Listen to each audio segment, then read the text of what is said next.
Hi, this is Joe from Vanta. In today's digital world, compliance regulations are changing constantly, and earning customer trust has never mattered more. Vanta helps companies get compliant fast and stay secure with the most advanced AI, automation, and continuous monitoring out there. So whether you're a startup going for your first SOC 2 or ISO 27001, or a growing enterprise managing vendor risk, Vanta makes it quick, easy, and scalable. And I'm not just saying that because I work here. Get started at vanta.com. Coming up on the Threat Status Podcast, we talk to retired Army Colonel Peter Newell, former director of the Army's Rapid Equipping Force and co-founder of BMNT, about Pentagon acquisition and requirements reform, the future of the primes in the U.S. defense industry, and what's expected of soldiers in the 21st century. And then we break down all of the fallout from the stunning U.S. military raid that captured Venezuelan President Nicolas Maduro. What comes next, both in Venezuela and in Maduro's trial in U.S. federal court, and much more. Don't forget to go to WashingtonTimes.com and sign up for the daily Threat Status newsletter.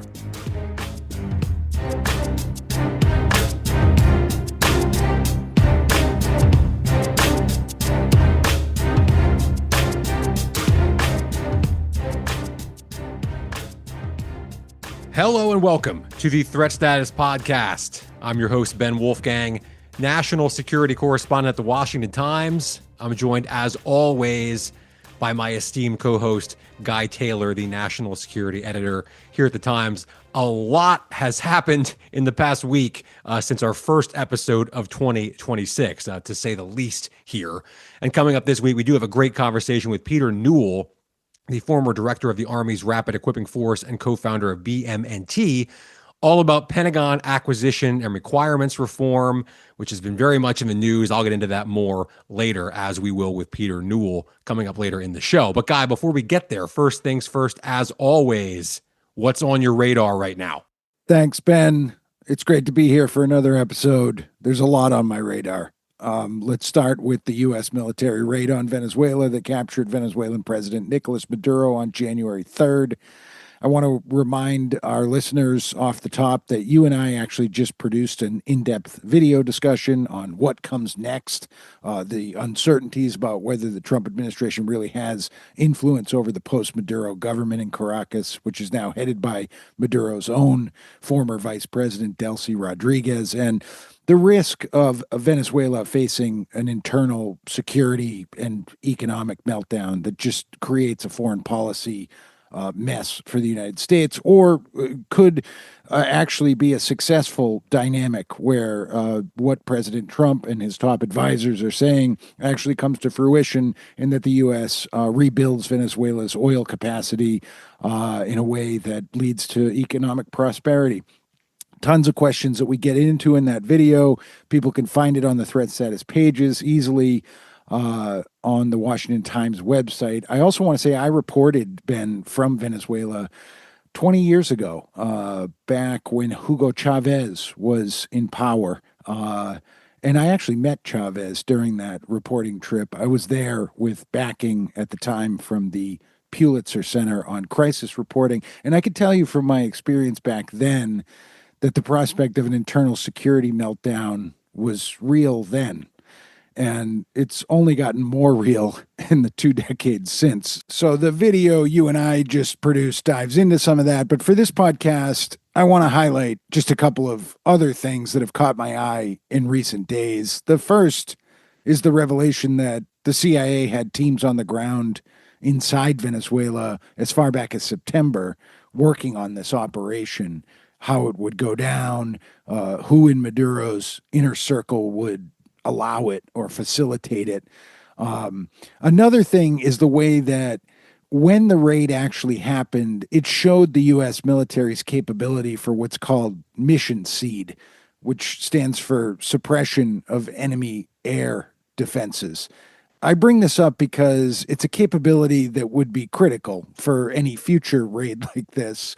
And my sources tell me it was watched very, very closely by China, Russia, and Iran and North Korea. Basically, U.S. forces successfully knocked out both Chinese radar and extensive Russian air defense missile systems that were supposed to protect Venezuela.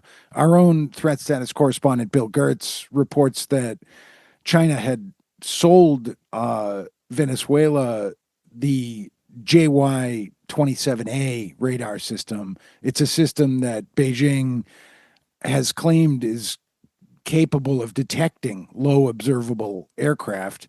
Chinese officials have actually publicly claimed in the past that the system, which relies on very high frequency radar, is resistant to jamming and that it's highly reliable and mobile. Here's a takeaway: it either didn't work, like it malfunctioned, or U.S. forces somehow jammed it. That seems like the very much the most likely scenario. And then there's this other speculative scenario, which is, did the Chinese actually deactivate it intentionally? There's no evidence that that happened, but it's a question worth raising. We're starting to get into that very murky and mysterious world of offensive cyber operations, which you and I always love to talk about here in the show in terms of the preparation and those critical hours leading up to the actual insertion of those Army commandos, those special forces into Caracas.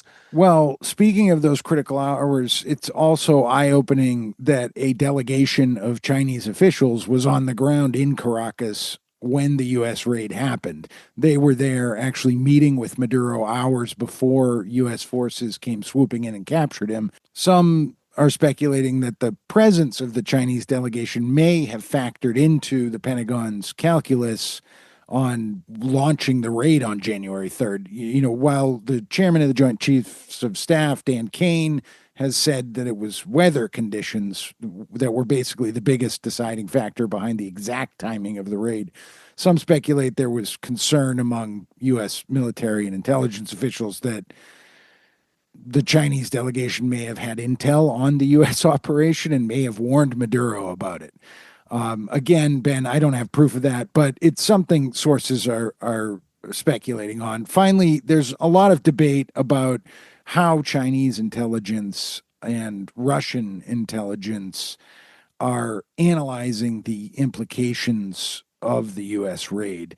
Is it something that could embolden China to do their own raid like this on Taiwan, or that Russia could do in Ukraine?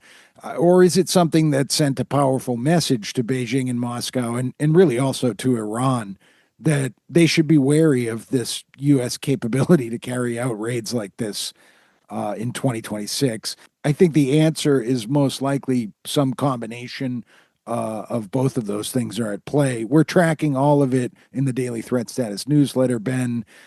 I want to pivot quickly to a couple of other things on my radar. One was our story in recent days based on a collaboration that Threat Status is doing with the Virginia-based company Obvient. It's an outfit that uses AI to analyze Pentagon spending data. Very interesting. We worked together with Obvient to examine U.S. military spending on so-called SUAS, or small unmanned aerial systems, basically small drones, and how that spending has actually quadrupled since 2022, in large part because the Pentagon has scrambled in response to what we've seen in Ukraine since Russia invaded Ukraine that year.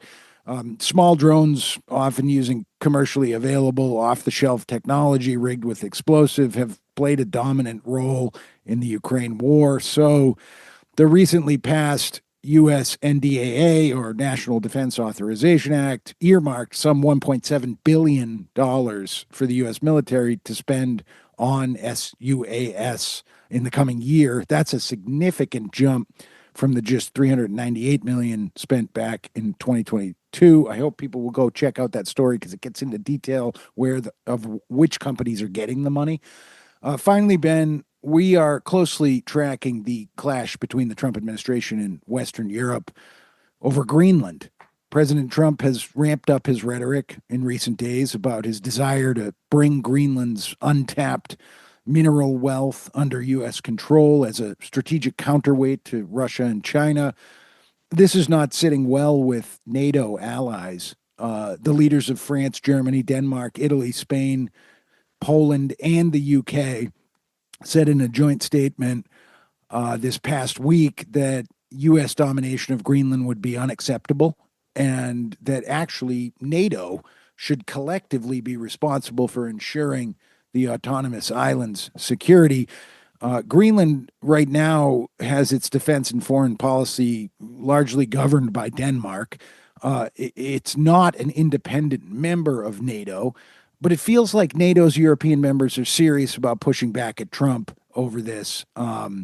We're watching it closely, Ben. I'm actually going to get into it later in the show with my thread of the week. Yeah, it's speaking of fast-moving developments, that's been another one this week. Now, I want to get into a few things happening with respect to the Trump administration, its relationship with the defense industry, because I think there's a really fascinating and potentially impactful sort of confluence of events happening now. For starters, Defense Secretary Pete Hegseth is traveling to California today, as we record this Thursday, to continue his, quote, Arsenal of Freedom, unquote, tour, which the Pentagon describes as a call to action to revitalize America's manufacturing might and re-energize the nation's workforce. We'll get into this a little bit later with Peter Newell of BMNT. That is Hegseth's major push for a total overhaul of the Pentagon's acquisition and procurement systems, its requirement system for new capabilities, and just the overall way in which the Defense Department identifies what it needs, communicates that to industry, pays for it, and how defense firms then actually deliver that to the military. Hegseth, as you probably remember, delivered a warning to the so-called primes of the defense industry world. We're talking about the Lockheed Martin and Boeing, RTX, Northrop Grumman, General Dynamics, who are usually grouped into the primes. Peter Newell later in the show will explain why he thinks Anduril and Palantir should be included in that as well, given their growing roles in the defense sector. Well, Hegseth told the primes they need to adapt or basically fade away. They need to be faster, more nimble, deliver things under budget, no more delays, less red tape, more tolerant of risk in the development process. So this is all going on behind the scenes when yesterday, Wednesday, seemingly out of nowhere, President Trump says two things. One, on Truth Social, he says he will, quote, not permit, unquote, defense companies to issue dividends or purchase their own stocks until they invest more in production and research. And he called for executive pay at defense companies to be capped at $5 million until they can build new and modern production plans. Not long after that, he called for a more than 50% increase in the defense budget from the $901 billion allocated for fiscal year 2026 to $1.5 trillion in 2027. Let that number sink in. $1.5 trillion in defense spending to build what President Trump called his dream military. Now, Guy, as you rightly pointed out in the Threat Status newsletter this week, there isn't much of an enforcement mechanism for Trump to go after defense industry CEO pay or stock buybacks or dividends or any of that stuff. These are either publicly traded companies with boards or private venture-backed companies, venture capital-backed companies. But in either case, the government can't make them do a whole lot financially, at least not directly. Or can they? Because if you want to add about $600 billion to the defense budget, who's going to get that money? It's not just going to go to new startups and Silicon Valley newcomers or AI applications. A lot of it, I would presume, will go to buy more fighter jets, more ships, more artillery, drones, radar, surveillance, ISR, maybe satellites, missile interceptors, the stuff that the primes and their partners make. So it's all really interesting from an inside the Beltway defense industry perspective. But my read on it, Guy, is that Trump is looking for ways to exert control over the U.S. defense industry. And the only real way to do that is with money. If you're the CEO of a major defense contractor and you're looking at the prospect of, let's just say, $25 billion or more in new Pentagon contracts, and all you have to do is rewrite your stock buyback rules and cap your own pay at $5 million, how's it going to look to the public or your shareholders or your venture capital backers if you say no to that? So we'll get into more of the future of the defense industry and specifically the future of primes with Peter Newell coming up in just a second. But it struck me that those two aspects, Guy, that President Trump brought up within just a couple hours of each other this week out of nowhere seem, I would imagine, to be directly related to one another.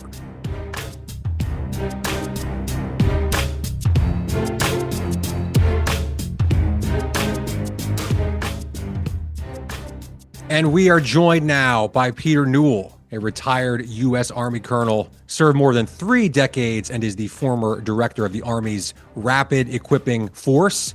He's also the co-founder of BMNT, which I'll let Peter tell you more about here in just a second. But Peter, I was excited to have you here in the show. Thank you so much for joining us on the Threat Status podcast. Hey, I really appreciate the opportunity. Thank you. Of course. Right off the bat, so I mentioned BMNT, but I'd like you, if rather than me do it, if you can kind of explain to our listeners what BMNT does, and sort of as the co-founder, what was the either the problem you were trying to solve or the gap that you were trying to fill when you started it? I'll start with what BMNT is, and it's not like any other company you would expect to find in the consulting world. It is really the foundation that lots of really brilliant, impassioned people who care about our national security sit on and work from in order to actually make change happen, to help make, our country a safer place and the world a safer place. So it is really a place that brings people together, that allows them to focus their energies on actually seeing change happen. And I say that because that's not typical of a management consulting company. It really is about the people. And the company is just there to make sure that the people can actually work. What we do is really insert teams of really energized, effective people into large organizations to help them change with speed. And obviously, the places that need to change are largely, the DoD, but we work across the government. You'll find us with NASA, you'll find us in the NSA, you'll find us in, obviously the Department of War, the Department of Homeland Security. But most of the work revolves around helping large government organizations operate at a speed that is relevant to today's conflicts. We're going to get down into the weeds a little bit here on acquisition and procurement reform in just a couple minutes. I know you're excited about that, but given your career in the Army, I want to start there. Guy and I spent a few days at the AUSA, Association of the U.S. Army Convention in D.C. back in October. So we got a pretty good firsthand look at a lot of the things the Army's doing in terms of modernization, whether it's with drones or any number of other capabilities. You were on the cutting edge for some of this during your time at the Rapid Equipping Force, of course. So I'm curious to get your take on this question. Going forward, are soldiers just going to be asked to do more, whether it's fly your own drone or maybe even repair your own drone with 3D printed parts, depending on how that plays out, or learn this computer system or become fluent with this AI program, on and on down the line? Are we expecting more of soldiers in the 21st century? And is that good or bad from your vantage point? It's both. And the answer is yes. We have always expected soldiers to do more with less. And I use this example. When I was a battalion commander on my first tour in Iraq, I commanded a battle space that was, the size of probably a corps commander in World War II. When I went back to Iraq as a brigade commander 5 years later, I commanded a battle space the size of the state of Rhode Island. Now think about span of control and what you're asking.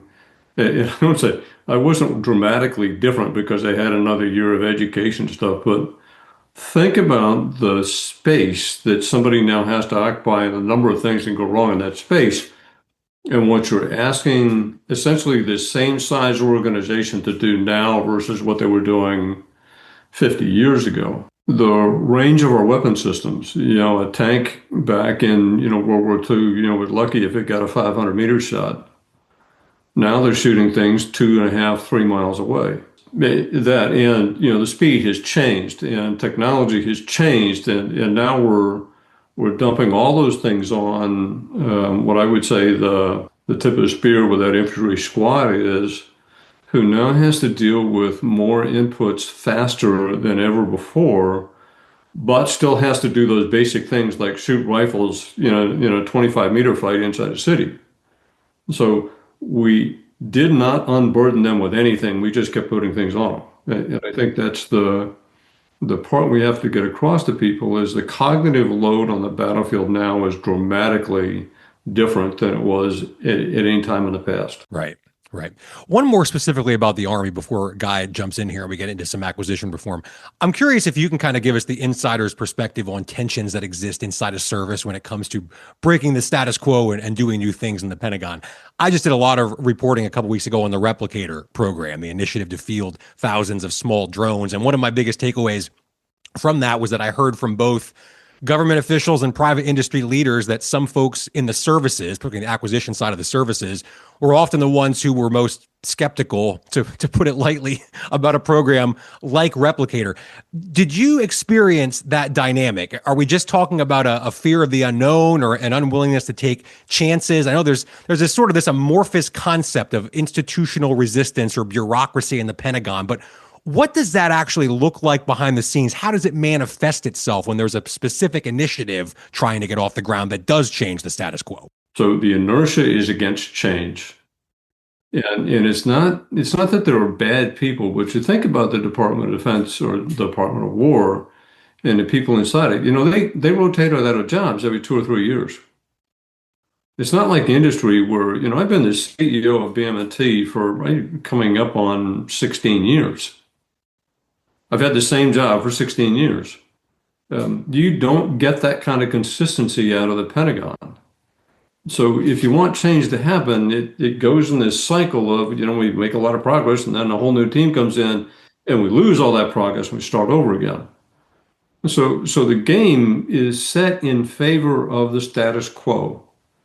Not because anybody thinks the status quo is right. It's just that they're not there long enough to actually make the change happen. Replicator and drones, and I have a little bit of disquiet over the drone thing. And my concern is when there's no war, and if there's ever a peaceful resolution to the conflict in Ukraine, the learning over drone warfare is going to drop off at a significant rate.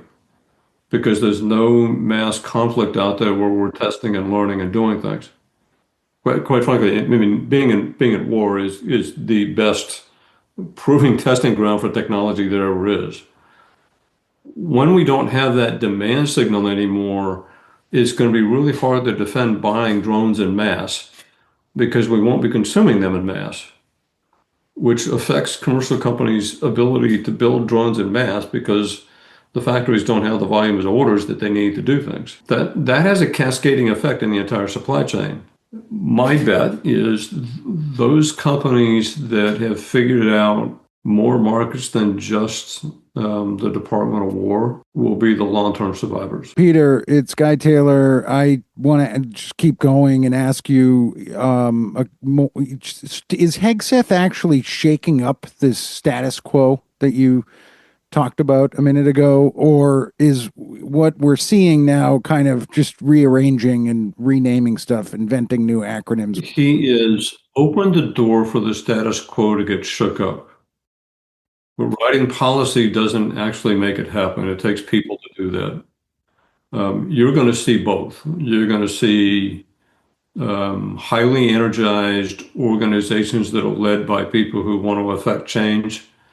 They're going to run right off the rails and completely build a new pathway. You will find other people who are still dyed blue, scared to death that something's going to change and break the system, and they are simply going to rearrange the furniture in the room and call it something else and do the same work they've always done. And you see the same thing happen every day right now.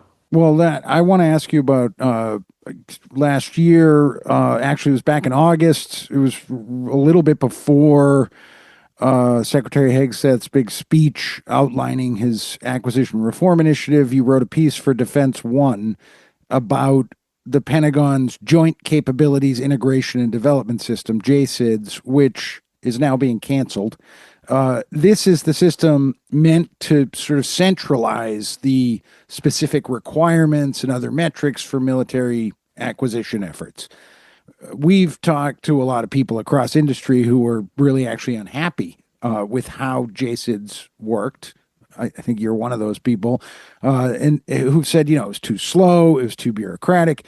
Can you kind of put it in tangible terms for us, the idea of a centralized system that lays out requirements for military programs? It makes sense on paper. What went wrong with JCIDS? JCIDS was awful. Awful. JCES was, a product of the 1950s, 1960s when they wanted to reduce the number of things that were being bought and sold. And you had time to fight a Cold War and spend 30 years trying to figure out how to build something and 30 years figuring out how to buy it. JCES is about perfectly defining the requirement for the thing you want to buy and then handing it to somebody whose job it is to perfectly acquire the thing that meets all of the requirements perfectly, regardless of how long it takes to do it or how expensive it is. That's what JCES was. I tell people this, the acquisition system is not nearly as broke as the requirement system. And the requirement system is awful. It is the root of all evil. Peter, one of the most fascinating parts of Secretary Hegseth's acquisition reform speech that Guy was just talking about to me was his blunt warning to defense companies, or primes as they're often called. He told them to kind of, get on board with these changes or, risk fading away in the future. Now, look, we have guests on the show from primes fairly often. It goes without saying, of course, there are a lot of really good, really smart people in those companies who love their country and are delivering for the U.S. military every day. But, it's fair to say they're entrenched in this system, and there's a level of bureaucracy in private industry as well. So I'm curious where you see the future of the primes, quote unquote primes, as we know them today. Is it possible for them to continue sort of as we know them, or is it possible, as the Secretary said, they actually do fade away, or they have to spin off into smaller, more nimble firms? And just curious how you see these major primes. Are they able to survive in the new environment that we're talking about here? I think that, yes, the primes survive because they are necessary. I mean, we do some pretty exotic things that require a level of integration and mastery that quite frankly, only a prime can do. That said, I think primes have two fears. And the first used to be that the government would ask them to do something 3 years into the future that they wouldn't have the ability to do, and they would lose $1 billion of contract to a competitor because they couldn't do it, which required them to do a certain amount of internal R&D to keep up. Now the big fear is they're not going to know how to sell things to the government. They will eventually figure that out because they are necessary. Not all primes behavior is bad. I mean, quite frankly, the primes do put a lot of money in terms of grants and other things into companies that are building things for their supply chains that they're identifying, long times in the future. So it's not all bad. However, when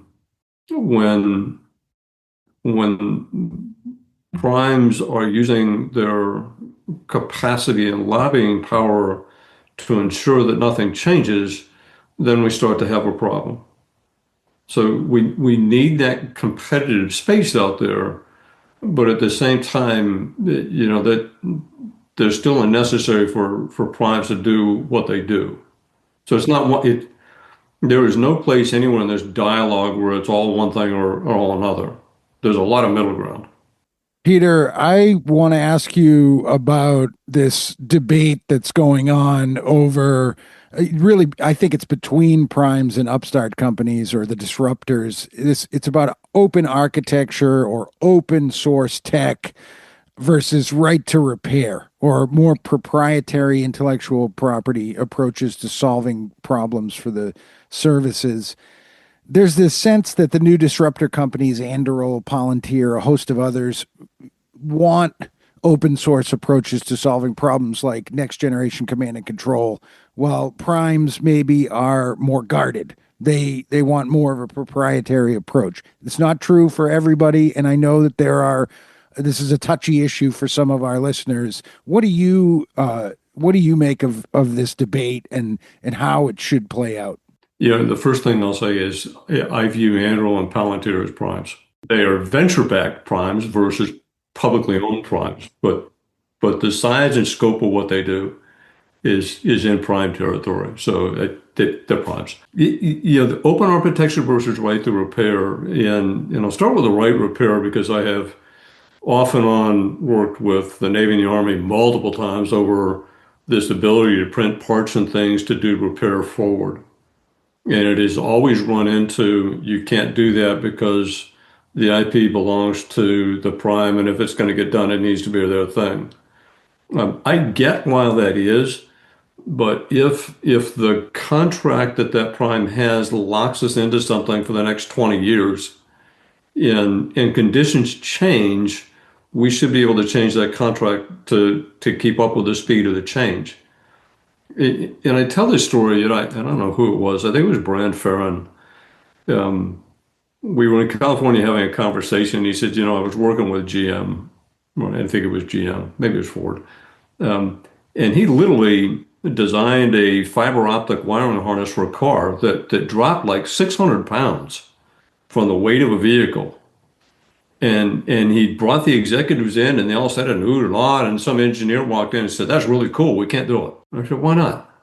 Because we've negotiated a 20-year contract for the connector between the light and that thing that's at pennies on the dollar. And for 20 years, that connector is what we have to use. We can't lock ourselves into contracts like that, which means in some cases, the lowest price is not in the best interest of national security and our ability to keep up with speed. That's different than software. In software, we have to manage to keep up a competitive environment. However, you need to understand how businesses, particularly those in the small business world and the venture-backed world, because their ability to raise cash to expand depends on their ability to get contracts to do work. If you take their IP and make it open and give it to other people, then they have no way to compete for a period of time. So it may be the best negotiation is kind of like secured rights, kind of like patent law works.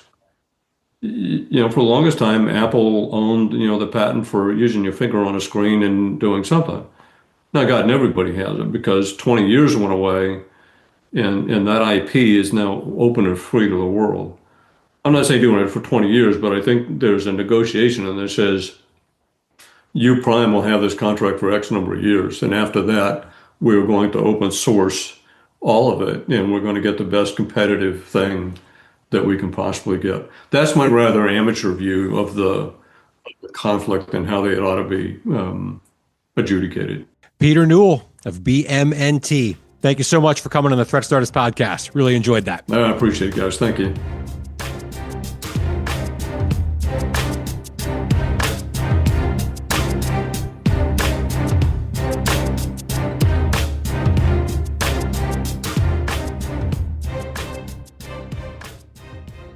And it's time now for Threat of the Week, our weekly segment here in the show where Guy and I each identify a threat, whether it's here at home domestically or in some corner of the world that we think is impacting U.S. national security right now.